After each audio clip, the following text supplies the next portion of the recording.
Getting asked out on the day of the summer festival. How romantic is that? I'm Victoria. I'm currently working as an office clerk in a small precision equipment company. When I was 29, David, 2 years older than me and also from the same company, asked me out during the 4th of July festivities. County fair, exotic fish display, fireworks, and water balloons. He invited me out that day, and I was smitten with David in his casual Hawaiian shirt. However, this was the beginning of my tragedy. Did I agree to date him because I was swept up in the 4th of July mood? Anyway, from that day on, I was in for a turbulent month. A few days later, on July 8th, "We're both old enough. Can I introduce you to my parents? I'm seriously thinking about being with you. I want to cherish it." I was told a lot of words like that. What a sincere person he is. Moved by that, I said, "Thank you. I want to be serious about our relationship too." At that time, I took him as a serious person who was seriously thinking about dating me as a person to introduce to his parents. I was really naive at that time. So, on July 20th, we ended up with a speedy introduction to the parents, bringing gifts and meeting them just 2 weeks after we started dating. It was as fast as a temporary job interview. Everything was going smoothly, in a good way for me at that time, but now I think it was in a bad way. David's parents, who I met, were very nice people. Or so it seemed. "Welcome! Oh, you're even more beautiful than I imagined." "Oh, you're too good for David." Both of them came to greet me at the entrance, and "We thought young people might hate boring steak for food, so we bought delicatessen food. Please eat as much as you want." They even treated me to a feast, almost buffet style. I was in a dream. "Thank you for such delicious food." I thanked them with gratitude. "But Victoria is also good at cooking. Even though we have a company cafeteria, she always brings her own lunch." He praised me for being homely too. No way, he was watching me that closely? It's kind of embarrassing, but it's nice to have someone who pays attention to the details. At this point, I want to slap the old me. But anyway, I was so excited that even being observed about the lunchbox made me thrilled. "Haha, she's such a beauty and can cook, and saves money with a lunchbox. She'll make a good wife," his father said. "This is it. Get married soon, you guys. We seem to get along with her, David. If you don't get married soon, she'll be taken by someone else. At least register the marriage." The conversation even slid to marriage. Even then, I found myself thinking, I'm loved to the point where people might think I want to get married soon. I was ready to dive headfirst into anything, even if there wasn't a visible opening. "So here goes," David said. "What do you think? We're both at a good age. We could get along well. I think you're more wonderful than anyone I've dated before, Victoria. I want you to be my wife as soon as possible. I want you to make the lunch you eat in the cafeteria for me too." Oh, thank you," I replied. Victoria, had so many things to react to. I agreed despite the pink cloudiness of my brain. "Let's do the wedding later, but how about we register our marriage for now? It's sudden, but what about August 8th? My mother says it's a lucky and auspicious date. My parents say we can live together until we find a new home. Of course, we think living together is just temporary until we find a new home, and after that, it's up to us whether we continue living together or move to a new place. You can bring just the essentials for now, and gradually move the rest of your stuff from your house," he proposed. That's how, after a month of dating, I found myself in the whirlwind process of registering our marriage. My father-in-law said on the bright day, "I'm taking a paid leave. I'll go too." And even the mother-in-law came along, leading to a large group of us going to the city hall. Then something happened at the city hall. While we were submitting the marriage registration and the female staff member was checking it, David went over to his parents, who were waiting a bit far off. And what conversation did I hear from there? "Once the marriage registration is submitted, she's ours." Now she can't run away. We've got our golden goose. I couldn't believe my ears. In fact, I doubted them. After all, I couldn't imagine such a conversation from their previous friendly attitude. My in-laws were laughing vulgarly. And then my husband was saying something like, "Gotta catch 'em all," laughing in an equally crude manner. It was a quiet city hall. Their conversation was completely audible to me. The staff member and I looked at each other. Then she glanced at the marriage registration in her hand, then quietly asked me, "What do you want to do?" "Huh?" I asked. "There are no omissions. We can accept it. But what do you want to do?" The staff member quietly moved the documents from her lower desk to the counter between us. "This document decides your life." She said that, then lowered her eyes. I took it and silently put it in my bag.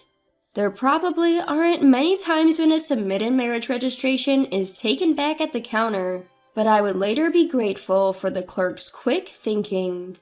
When I got home, "All right, Victoria, hand over your checkbook," they said almost as soon as I took off my shoes at the entrance. Huh? I was taken aback. "You are now the bride of this house by holding that document earlier. That means you've become our source of income. Come on, quickly." I took a second look at my mother-in-law's face in surprise. The tone of her voice had clearly dropped. It may have been my imagination, but even her facial expression seemed to have changed. Even my father-in-law said, "Your mother is right. You're our daughter-in-law. You should listen to everything your parents say." When you're surrounded by everyone, there is no escape. I had no choice but to pull out my savings book with trembling hands. $40,000. Living at home while single, money does pile up, huh? For now, let's get some steak today. They had said before that young people aren't satisfied with just steak. What was that all about? My in-laws gleefully called the steakhouse and ordered the highest grade steak. When the steak arrived, they made me take out my wallet from my bag and snatched it, took out 2 $100 bills, and paid. When the delivery man handed over the food and left, they pulled out all the bills left in the wallet and returned the empty wallet to me, saying, "Here." Huh? I sent a pleading look to my husband, but even my husband said, "Well, from now on, we share the same wallet. Take care of it. You are good at cooking. From today, you're in charge of my meals and those of my mother and father, and do all the cleaning too." I felt utterly desperate. David was unrecognizable from the man I knew just earlier today. "The wife can stay in the corner of the house. I've put all of your things from your home there." They threw all of the packages sent from my home into the attic. I hugged the bag with the empty wallet that had all its money taken away from it. Things had turned out disastrously. The steak from earlier didn't taste like anything because I was too terrified. I probably managed to eat only about 2 pieces because I was so scared. I was at a loss, alone in the attic. But the moment I held that bag... I remembered something was in the bag. I dumped out the contents of the bag. It's here. It was the marriage certificate that I decided not to hand over earlier. It was a good thing I didn't hand it over. That was the only sliver of hope for me. I'll definitely use that hope to escape from here. I spent that night in the attic, meticulously plotting. 2 weeks later... "Oh, are we ordering takeout today?" "It's the steak that you and Dad love. I got it 2 weeks ago, too, and you both seem to enjoy it quite a lot." "Well, aren't we lucky to have such a thoughtful daughter-in-law?" It was now assumed that I would pay. Last time, I couldn't eat as they had taken the money from my wallet, but today I am going to eat as much as I want. Just as we were waiting, the steak arrived, and I received the large box. Oh, it seems to be more than last time. The box was one size bigger than the previous one. The reason would be understood later. As we sat around the food, dinner began. The high-end steak sauce is simply exquisite. It just melts in your mouth. My father-in-law and mother-in-law were singing praises. I'm glad to see Mom and Dad enjoying it, my husband said, acting as if he was being a dutiful son, though the money was not coming from his wallet. Then the doorbell rang. Ding dong! Coming! I answered the door. That's unusual, isn't it? At this time? Must be a courier. I could hear my mother-in-law's voice. Hello there. My mother had arrived. Huh? What? With a puzzled expression as if caught off guard, my in-laws and husband looked on as I invited my mother to the table. I thought I'd have my mom join us for dinner today, especially since it's such high-end steak, I said with a smile. My in-laws and husband seemed perplexed. They didn't know she was invited. I suppose they didn't have a reason to decline, though. Awkwardly, my father-in-law and mother-in-law cleared some space, into which my mother came and sat down. Well, she began as she picked up her utensils while everyone else continued their meals. I brought what I was asked to. Thank you, Mom, I replied. My father-in-law seemed to feel bad. Oh no, we can't accept this, he mumbled, probably thinking it was a hostess gift. But what my mother brought out wasn't a gift, but an envelope. I took it, pulled out a piece of paper, and started reading it out loud. I decided to play my trump card. I didn't submit it. Boom! I thrust it in front of the three of them. Seeing it, the three of them opened their mouths in surprise. I said I did not submit the marriage license. I held up the paper lined with red ink taut in both hands. It clearly stated the submission date of August 8th. Why? But we went to the office. I heard my mother-in-law's raspy, strained voice. Because I heard you. Once the marriage license is submitted, she's ours. In the conversation that went, she can't escape now. That's why the office worker stops me from submitting it. Now I'm really glad I stopped. And then, the paper I held taut, I slightly adjusted its position in my hand and ripped it up in front of everyone. Oh! My mother-in-law let out a scream with her mouth still open. The sound of the paper tearing echoed in the room. My mother-in-law's wide-open eyes were vacant and pitiful. So much money. My father-in-law also let out a dry voice. I tore the paper into tiny pieces, crumpled it, and stuffed it into my bag. I picked up a piece of steak from the table, put it in my mouth, and savored it before swallowing. These steak bills, I'll leave them here with the other invoices. Let's have our last supper. Were we tricked? My husband, no, the man who was now nothing to me, screamed. Then, who's the one who deceived who? A roaring voice shouted back at him. It was my mother. The one who tried to trick my daughter with a marriage license was you. Before you blame others, be ashamed of what you've done. The momentum silenced everyone. My mother continued. It's easy to imagine and horrifying to think that my daughter was being oppressed by you three like this. I made the right choice coming here today.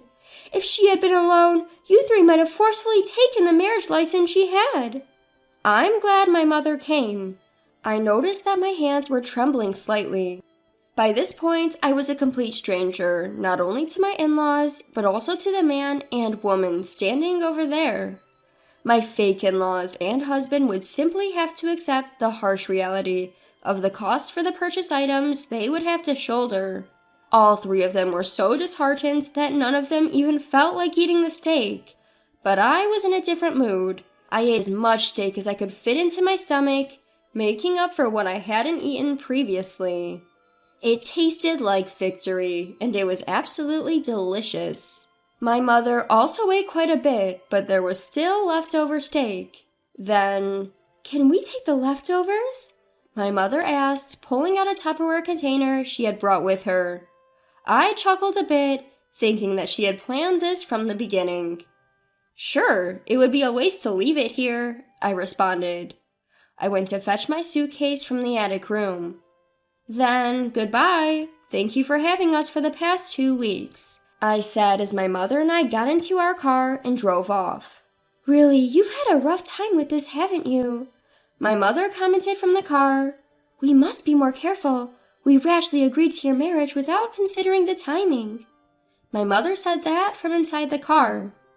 After that, of course, I spread the news of David's and his family's outrageous behavior around the office. Word got to my boss, who was appalled and questioned his character. As a result, he was transferred to our company's only branch office in Kyrgyzstan. It's odd that our only branch is overseas, let alone in Kyrgyzstan, but the country is thriving in precision machinery production, so our company has a branch there. It's a place so far away, it's known as a dead-end job within our company, hence its nickname, Ghost Station. A place where one ceases to exist. With him being sent off to the Ghost Station, he naturally had no ties to me anymore. As for his family, they were unable to pay for the invoices, and despite borrowing money from payday loans, they eventually had to flee in the night. The following year, during the summer festival, I peeked into their property, and it had been turned into a parking lot. It's a parking lot, huh? It sure is a parking lot. I stood there, taking in the sight with my new boyfriend. Shall we go to the festival? Sure. My new boyfriend was just in a t-shirt and jeans, but it's way better than a Hawaiian shirt. Looking forward to the fireworks, I held his hand.